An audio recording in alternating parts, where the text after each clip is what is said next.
안녕하세요. 최근 3년 반 정도의 결혼 생활에 마침표를 찍은 이혼녀입니다. 이혼까지 정말 오래 걸렸는데 막상 도장 찍고 나니 이렇게 속이 후련할 수가 없어요. 짧은 결혼 생활이었지만 정말 드라마에 있을 법한 일을 다 겪어봤네요. 이혼하기로 마음먹은 순간을 생각하면 이게 드라마 속 이야기인지 실제인지 아직도 분간이 안 가요. 제가 망상병 환자가 아닐지 병원에 가서 검사를 받아봐야 하나 심각하게 고민한 적도 있어요. 그만큼 말도 안 되는 일이 제 눈앞에 벌어진 거예요.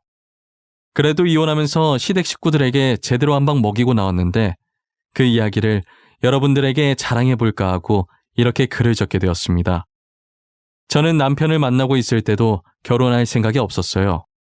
그렇다고 비혼주의자 그런 건 아니었고 괜찮은 사람이 있으면 해야겠다고 생각했는데 아직 제 앞에 괜찮은 사람이 나오지 않아서 아직은 결혼할 마음이 없었던 거예요.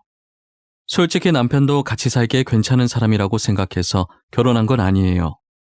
시댁에서 하도 결혼을 재촉하는 통에 어쩔 수 없이 결혼을 하게 된 것이죠. 저는 당시 조그만 카페를 운영하고 있었어요. 저희 집이 나름 부유한 편이었는데 대학 졸업 후 뭐 해야 할지도 모르겠고 잘하는 것 찾다가 커피 만드는 걸 좋아하니 아빠 건물 1층에 카페라도 해보자 싶어서 시작하게 된 거예요. 그러다 베이킹에 관심을 가져서 카페에 조각 케이크까지 조금씩 팔기 시작했어요. 케이크를 팔기 시작하니 커피만 팔았을 때보다 확실히 손님이 많아지더라고요. 그때부터 매일같이 출근 도장을 찍듯이 저희 가게에 오는 남자 손님이 있었어요. 그 남자 손님은 여러분들도 예상하셨듯 바로 제 남편이었어요. 남편은 항상 아이스 아메리카노와 딸기 조각 케이크를 사갔었어요. 매일 같은 메뉴를 사가시길래 질리지 않는지 궁금하더라고요. 원래 손님한테 말을 잘 안 거는 편인데 카드를 건네주면서 물어봤어요. 손님, 매일 아이스 아메리카노랑 딸기 케이크 사가시던데 안 질리세요? 같은 메뉴 하루도 빠짐없이 매일 먹으면 좋아하던 거라도 질릴 것 같은데. 계속 같은 메뉴 사가면 저를 기억해 주실 것 같았어요. 친구가 알려준 방법인데 이게 진짜 통하는구나. 네? 그게 지금 무슨 말 하시는 거예요? 누가 뭘 기억해요? 메뉴를 기억한다는 건가? 아니요, 메뉴 말고 사장님께서 저를요. 항상 같은 메뉴 사가는 손님으로라도 저를 기억해 주실 것 같아서요. 저랑 뭐 하자는 거예요? 설마 지금 저한테 작업 거시는 거예요? 네, 작업 거는 거예요. 처음 커피 사러 왔을 때 사장님께 반했거든요. 번호 물어보는 건 실례일 것 같고 제가 번호 하나 남기고 갈 테니 생각해 보시고 연락 주세요.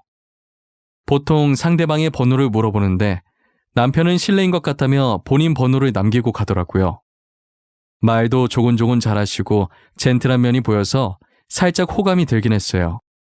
퇴근이 다 될 때까지 연락할까 말까 고민하다가 결국 퇴근하고 연락을 했어요.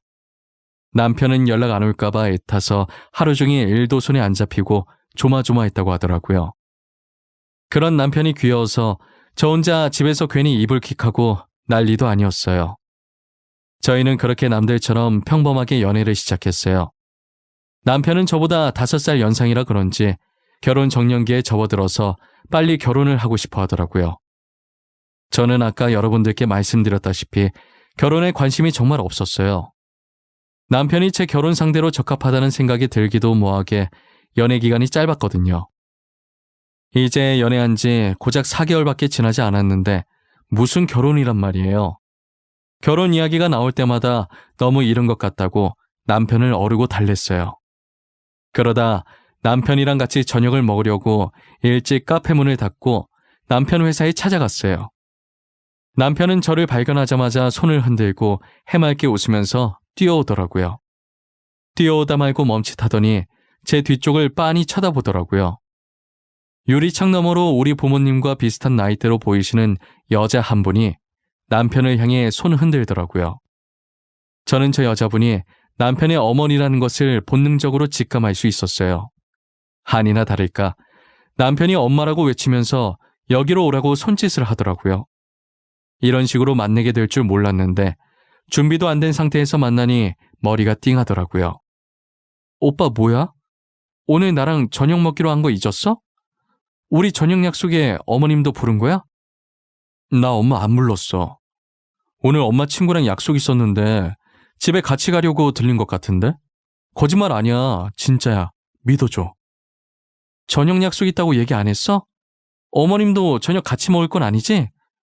나 아직 어머님 만날 준비도 안 됐고 진짜 체할 것 같단 말이야. 아니 그래도 엄마가 여기까지 왔는데 어떻게 그냥 보내. 집에 가면 엄마 혼자 밥 먹어야 한단 말이야. 절대 안 된다고 말하려는데 그 사이 시어머니께서 제 옆으로 오시는 바람에 어쩔 수 없이 시어머니 포함해서 셋이서 같이 저녁을 먹게 됐어요.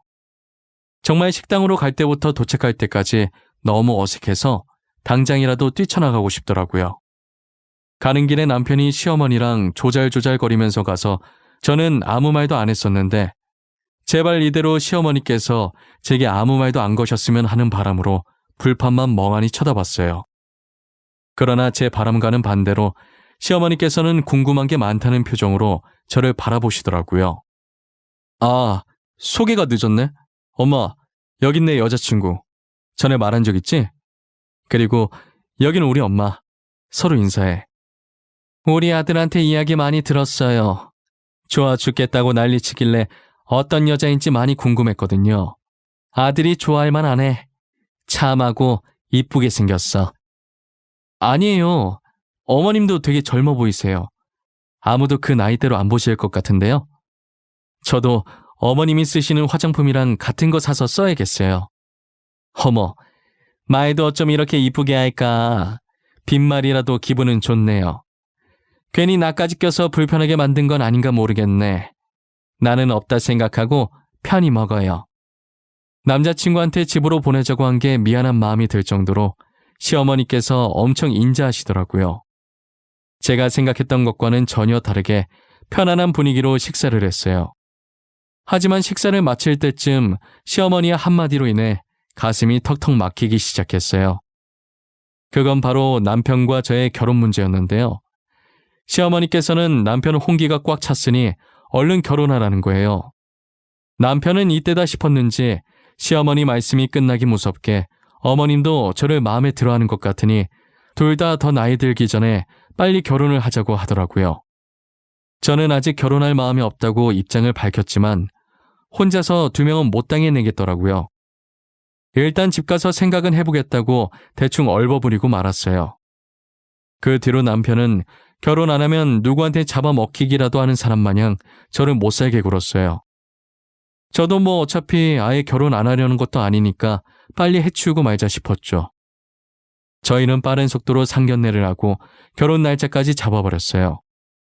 남편 집안은 부유하지 못했고 남편이 다니고 있던 회사도 중소기업보다 더 작은 회사였어요. 아무래도 저희 집안이 부유한 편이고 저도 카페 하면서 남편보다 돈을 더 많이 벌고 있기 때문에 신혼집은 친정 부모님께서, 혼수는 제가 가지고 있던 돈으로 정말 필요한 것들만 간단히 했어요. 남편은 결혼하는데 이렇게 많은 돈이 들어가는 줄 몰랐다면서 돈도 쥐뿔 없는 주제에 결혼하자고 보챘다고 미안해서 어쩔 줄 몰라 하더라고요. 저는 괜찮다고 앞으로 둘이서 잘 사는 모습 친정 부모님한테 보여주면 된다고 다독였어요. 결혼 후 얼마 지나지 않아 시어머니께서 저희 신혼집에 찾아오신 거예요. 여행용 가방에 짐을 가득 담아 오셔서는 앞으로 저희랑 같이 살겠다는 게 아니겠어요? 어머님, 이 많은 짐들이 다 뭐예요? 여행이라도 가세요? 일단 안으로 들어오세요. 아가, 미안한데 앞으로 너희랑 살면 안 되겠니? 방 하나 남는다고 들은 것 같은데 남는 방을 내 방으로 쓰면 안 될까? 어머님 집 놔두고 저희 집에서 산다고요? 무슨 일 있으세요? 그 방 저희 아기 낳으면 아기 방으로 쓰려고 놔둔 방이에요. 아기 낳을 때까지만 내가 쓰면 안 될까? 나 지금 갈 곳이 없어서 그래. 당분간만 있게 해줘. 내가 어떻게든 동구해서 나갈게. 아니, 어머님이 들어와서 사는 건 상관이 없는데 무슨 일인지 말씀은 해주셔야죠. 도대체 무슨 일이 있었던 거예요? 저한테 말해주셔야 저도 돕든 말든 하죠. 내가 사기를 당해서 집을 다 날렸어. 친한 친구가 돈 2배로 불려주겠다고 건물 담보로 맡기라길래 나는 친구만 믿고 아들 몰래 집을 맡겼는데 그게 홀랑 날아가 버린 거야. 알고 보니 시어머니께서 믿었던 친구한테 배신을 당해서 집을 다 날려버린 거예요. 정말 미안하다고 눈물을 뚝뚝 흘리시면서 얘기하는데 제가 어떻게 거절하나요? 평소에도 시어머니께서는 좋은 분이셨기 때문에 저희 집에 들어와서 살라고 했어요. 남편도 소식을 들었는지 오자마자 잘 알아보지도 않고 집을 넘겼냐며 시어머니를 꾸짖더라고요. 저는 흥분한 남편 달래고 울고 있는 시어머니 달래느라 중간에 껴서 기가 쫙 다 빠져버렸어요. 시어머니는 신혼집으로 들어와서 살기 시작하면서 제 눈치를 보시기 시작했어요. 제가 괜찮다고 눈치 보지 말고 내 집이다 생각하고 지내라고 해도 눈치를 보시더라고요. 남편과 제가 일하는 동안 시어머니께서 집안일을 다 해주셔서 저는 손 하나 까딱할 일이 없었어요. 오히려 남편과 둘이 지낼 때보다 더 살기 편했죠. 저는 시어머니께서 너무 착하셔서 모시고 사는데 불편한 점이 하나도 없었어요. 오히려 어머님이 힘드신 건 아닐지 걱정이었어요. 정말 그 정도로 다 좋은데 하나 문제가 있다면 자꾸 제 물건이 하나씩 없어진다는 거예요. 처음엔 평소에도 제가 엄청 덤벙거리는 성격이라 분명 어디에 버려두고 왔을 가능성이 커서 없어진 물건들에 대해 크게 신경 쓰지 않았었거든요. 사실 물건 없어진 것도 몰랐다가 필요해서 찾으면 없어진 걸 알 정도로 기억력도 좋지 않았죠. 그런데 잃어버리는 빈도수가 점점 많아지는 느낌이 들기 시작하는 거예요. 근데 그마저도 제게 문제 있는 줄 알고 뇌 사진을 찍어봐야 하나라고만 생각하고 별로 신경 안 썼어요. 저는 괜한데 신경 쓰지 말고 열심히 일해서 시어머니의 집을 다시 되찾아 드려야겠다는 생각을 했어요. 하지만 제가 할 줄 아는 거라곤 커피를 만들어내는 일밖에 없었어요. 이 커피를 가지고 뭘 할 수 있을까 고민하던 찰나에 요즘은 영상을 만들면 그걸 어떤 사이트에 올려서 돈을 벌 수가 있더라고요. 그래서 커피 만드는 과정을 찍어서 필요한 재료들을 자막으로 간단하게 넣고 영상을 올렸어요. 몇 개 정도 올리니 구독자 수도 많이 쌓이고 조회수도 그만큼 많이 올라가더라고요. 3년 정도 커피와 빵을 만드는 영상을 올리면서 돈을 벌어왔어요. 꽤나 많은 구독자와 조회수가 쌓여서 영상 하나만 올려도 수익이 몇 배로 껑충 뛰더라고요. 저는 3년 동안 영상을 올려서 번 수익이랑 카페 일을 하면서 번 돈으로 드디어 시어머니의 집을 되찾을 수 있을 것만 같았어요. 몰래 선물로 드리고 싶어서 남편과 시어머니한테는 이 사실을 알리지 않았어요. 그동안 저희 집에서 살면서 눈치도 많이 보시고 제게 너무 잘해주신 보답으로 드리고 싶었거든요. 저는 일찍 일어나서 가방에 돈을 넣고 카페 오픈하러 가는 척 하다가 그대로 부동산으로 뛰어갔어요. 부동산 직원에게 3년 전 사기당해서 잃었던 그 집을 다시 찾아오려고 한다고 지금 현재 집주인 번호를 가르쳐 줄 수 있겠냐고 물어봤어요. 직원은 가르쳐 줄 수 없다면서 되게 난처해하더라고요. 어떻게 할 방법이 없어서 결국 사람을 시켜 집주인 번호를 알게 됐어요. 그런데 제가 받은 현재 집주인 번호가 굉장히 낯익더라고요. 제 휴대폰에 입력을 해보니 남편이라는 두 글자가 떡하니 뜨는 거예요. 저는 남편이라는 글자를 보자마자 도대체 이게 무슨 일인가 싶었어요.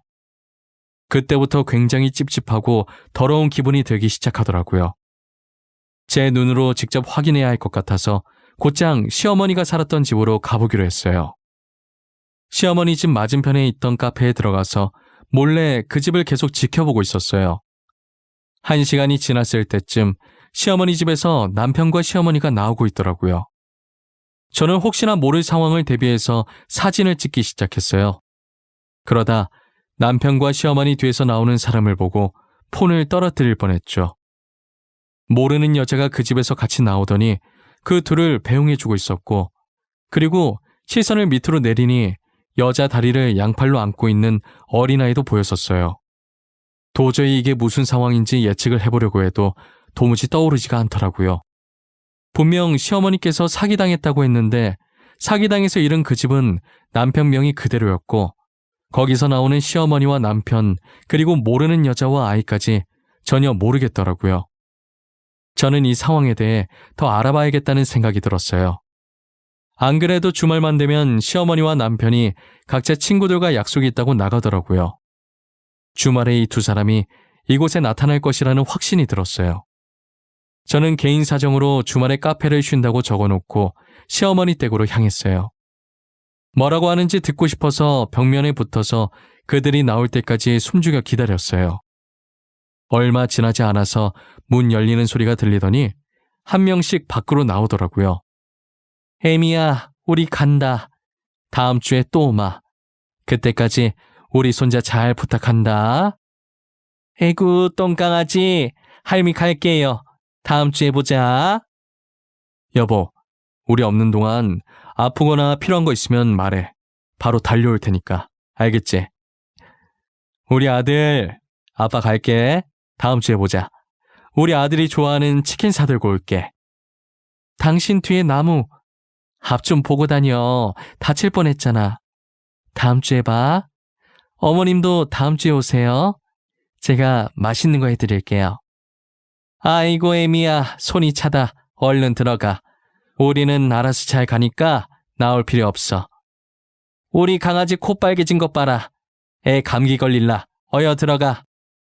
저는 그들의 대화를 듣고 너무 놀라서 녹음기를 떨어뜨리고 양손으로 입을 틀어막았어요. 알고 보니 시어머니 집에 살고 있던 여자는 남편의 상간녀였어요. 시어머니는 제게 사기당했다고 거짓말치고 저희 신혼집에 얹혀 살면서 그 집을 남편의 상간녀가 살게 내어준 것이었어요. 어떻게 이런 식으로 사람 뒤통수를 칠 수 있는지 눈물이 나기 시작하더라고요. 제가 이제껏 남편과 시어머니께 잘못한 것도 없는데 이렇게 당하니 너무 서러웠어요. 어디다 말할 곳이 없어서 친구한테 이 사실을 털어놓았고 저는 친구에게 돈을 줄 테니 저 대신 그 집을 사달라고 부탁했어요. 야, 괜히 네 돈 써서 그 집을 왜 사냐? 그 사람들만 좋은 거 아니야? 그냥 그 집을 우리가 뺏어버리자. 그 집을 뺏자고? 무슨 수로 뺏을 건데? 사는 방법밖에 없지 않아? 돈 안 쓰고 어떻게 그 집을 뺏어와? 이 언니가 한때 주식 공부한 거 알지? 나만 믿어. 내가 말 몇 번만 하면 그 집 바로 쓰러져. 내가 지금 굉장히 좋은 방법이 떠올랐거든. 제 친구는 우연을 가장해서 남편에게 접근을 했어요. 남편과 친해진 후 좋은 투자권이 있는데 놓치기 아까운 거라고 해보기를 권유했죠. 남편은 솔깃했지만 혹시나 모르는 마음에 약간의 돈으로 투자를 한 거예요. 그런데 친구의 말대로 남편이 투자했던 그 주식이 대박이 난 거죠. 남편은 친구를 만나서 진짜 대박 날 줄 알았으면 더 넣을 걸 그랬다고 아쉬워했다는 거예요. 그러더니 남편이 먼저 다른 투자권이 없는지 먼저 찾았다고 하더라고요. 아, 사실 투자권이 하나 있긴 한데 그게 확률이 반반이라서 이걸 추천해줘야 하나 말아야 하나 모르겠네. 뭔데요? 일단 드러나 볼게요. 그쪽이 하는 얘기 듣고 제가 판단해서 투자하든 말든 알아서 할게요. 당신한테 절대 책임 안 물을 테니까 말해줘요. 그래요? 그럼 각서 쓸 수 있어요? 절대 저한테 책임 묻지 않겠다는 각서요. 제가 한두 번 당한 게 아니라서요. 맨날 책임 안 물겠다고 해놓고 돈 내놓으라고 난리더라고. 당연하죠. 저는 절대 그런 짓 안 해요. 각서 씁시다. 어디에 쓰면 돼요? 지장도 찍게 인주나 빨간 립스틱 같은 거 있어요? 책임을 물지 않겠다는 각서를 작성한 후에 친구는 미끼를 조금씩 풀었다고 하더라고요. 저는 주식에 대해서 아는 게 없어서 친구한테 설명을 들어도 이해를 못했는데 일단 친구가 소개해준 투자권은 절대 대박 날 수 없는 투자권이라고 했어요. 오히려 대폭 하락할 주식이라고 하더라고요. 하지만 남편에겐 망할 주식이라고 말해주지 않았고 확률이 반반이라서 자기도 고민하다가 투자한 건이라고 신중하게 생각해보라고 했대요. 친구도 투자했다는 말에 놀라서 망할 거 알면서 왜 투자했냐고 물어보니까 투자 안 했다고 남편한테 거짓말 친 거라고 하더라고요. 이미 주식에 한번 맛을 봐서 아마 자기가 투자한 건이라고 하면 따라서 할 거라고 하면서요. 아니나 다를까 친구의 예상대로 남편은 그 주식에 엄청난 돈을 쏟아부었어요. 본인 명의의 시어머니 집까지 담보로 대출을 받아서 투자했더라고요. 결국 주식은 친구가 말한 그대로 대폭 하락했고 남편은 가진 돈과 집 모두 날리게 되었죠. 그리고 저는 때를 놓치지 않고 경매로 넘어온 시어머니의 집을 사들였어요. 남편은 집 날렸다고 아무에게도 말하지 못하고 혼자 끙끙 앓고 있는 것 같더라고요. 저는 남편의 다 죽어가는 꼴을 보고 웃음이 나오려고 하는 걸 이를 악물고 참았어요. 그들이 다시 시댁에 가겠다고 약속했던 주말에 복수를 해주겠다고 마음먹었어요. 기다리고 기다리던 주말이 왔고 어김없이 약속이 있다고 시어머니와 남편이 나갔어요. 그리고 그들을 따라서 저도 건물 등기부 등본과 집 매입할 때 받은 집 열쇠를 가지고 시댁으로 향했죠. 제가 정말 이날만을 얼마나 손꼽아 기다렸는지 당해보지 않았으면 아무도 모를 거예요. 시댁으로 향하는 내내 바보처럼 실실 웃음이 나더라고요. 저는 손가락으로 열쇠를 돌리고 휘파람까지 불면서 대문으로 다가갔어요. 제가 문을 열고 들어오자 잠시 사태 파악이 안 된 건지 전부 저를 멀뚱멀뚱 쳐다보기만 했어요. 그리고 5초 뒤 시어머니와 남편이 놀래서 소리를 지르기 시작하는 거예요. 순간 귀가 아파서 귀 파는 신용하니까 남편이 벌떡 일어나서 제 쪽으로 다가오더라고요. 당신이 무슨 일로 여기로 왔어? 아니, 열쇠도 없었을 텐데 여긴 어떻게 들어온 거야? 문 따고 들어온 거야? 당신 이거 주거 침입이야, 알아? 지금 내가 어떻게 들어온 게 중요하니? 나 몰래 뒤에서 이짓거리 하고 있었던 게 중요하지. 저 애는 네 핏줄? 안녕. 나는 네 엄마가 뺏은 남자의 아내야. 만나서 반갑네. 어디까지 알고 있는 거야? 설마 다 알고 있는 거야? 언제부터 알고 있었어? 알면서 지금까지 모르는 척하고 있었던 거야? 모르는 척은 네가 하고 있었겠지. 이 집안 연기 잘하네. 나중에 할 일 없으면 배우 쪽으로 나가봐. 성공하겠다. 진심으로 하는 말이야. 도대체 어디까지 알고 있는 거냐고 내가 묻잖아. 어디까지 알고 있냐고. 내 입으로 말해? 끝까지 피해자 배려 안 하는 거 봐. 피해자가 굳이 이 일을 직접 말해야겠어? 가해자인 네가 직접 네 입으로 말해봐. 이게 지금 무슨 상황인지. 알고 봤더니 저보다는 이 여자와 만난 지가 더 오래됐더라고요. 심성은 정말 착한데 고아 출신에 가진 게 하나도 없어서 시어머니께서 결혼을 반대했다고 하더라고요. 그런데 돈 많은 저를 만나게 되면서 시어머니는 저를 놓칠까봐 결혼을 재촉한 것이었어요.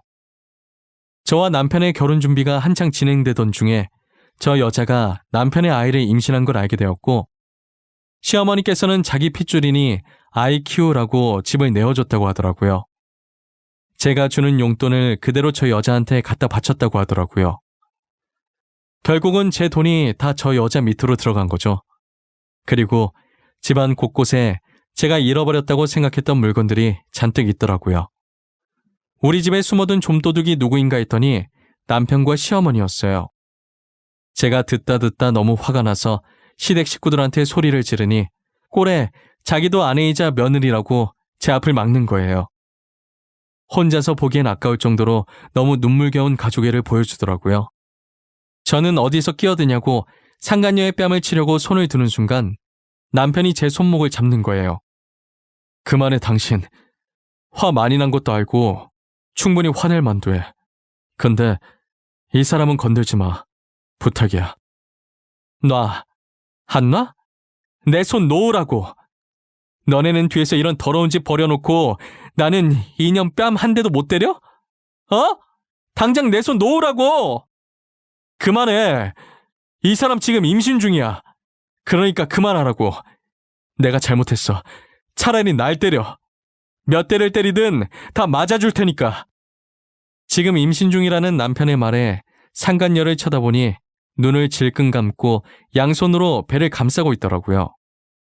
진짜 돈으로 이 집을 사들인 거 말고 돈 없이는 제 마음대로 되는 게 단 하나도 없었어요. 아무것도 할 수 없는 제 자신이 너무 비참했어요. 제가 손에 힘을 서서히 풀자 남편도 잡고 있던 제 손을 놓더라고요. 저는 눈물이 나려고 하는 걸 주먹을 꽉 쥐고 억지로 참았어요. 그리고 지금 당장 내 집에서 나가라고 했어요. 시어머니는 알겠다고 당장 신혼집에서 있는 짐들을 빼겠다고 하는 거예요. 그래서 여기에 있는 짐들도 지금 다 빼라고 말했어요. 제 말에 남편은 설마는 눈으로 저를 쳐다보더라고요. 저는 주머니 속에 넣어뒀던 건물 등기부 등본을 꺼내서 남편 눈앞에 들이밀었어요. 그때부터 남편 눈이 뒤집히더니 다 알고 일부러 자신한테 그런 거냐고 소리 지르더라고요. 야, 지금 무슨 소리 하는 거야? 내가 너한테 일부러 뭘 했는데? 나는 어머니가 사기당하셨다길래 다시 찾아주려고 알아보다가 딱 마침 경매에 들어왔길래 산 죄밖에 없어. 아가, 우리 집이 경매에 들어갔다니? 우리 집이 왜 경매에 들어가? 아들아, 지금 제가 무슨 말을 하고 있는 거야? 너 괜히 우리 놀려먹으려고 지금 거짓말하는 거지? 거짓말 하는 걸로 보이세요? 그럼 아주머니도 이 서류 한번 살펴보세요. 이게 어떤 서류인지. 그리고 지금 이 집이 누구 명의로 되어 있는지 말이에요. 뭐? 너 지금 나한테 뭐라 그랬어? 아주머니? 아들아, 들었냐? 나보고 아주머니래.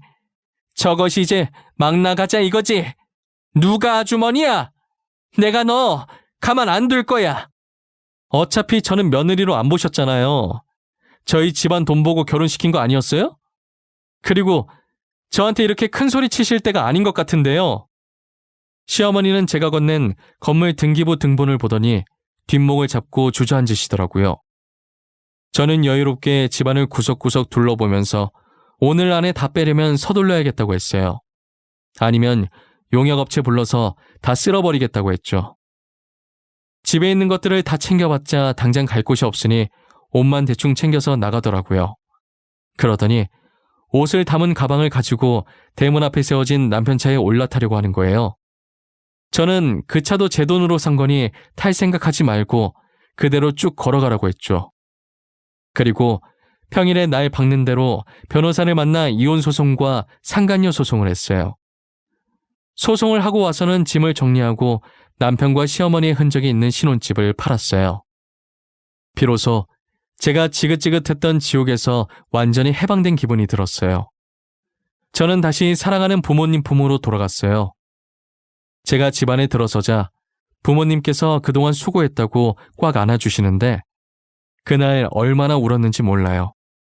부모님 품에 안겨 소세지가 제 눈에 얹어진 기분이 들 정도로 펑펑 울었습니다.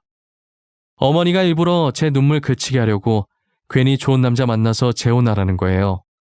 그런데 어머니가 했던 방법이 정말 효과가 있었어요.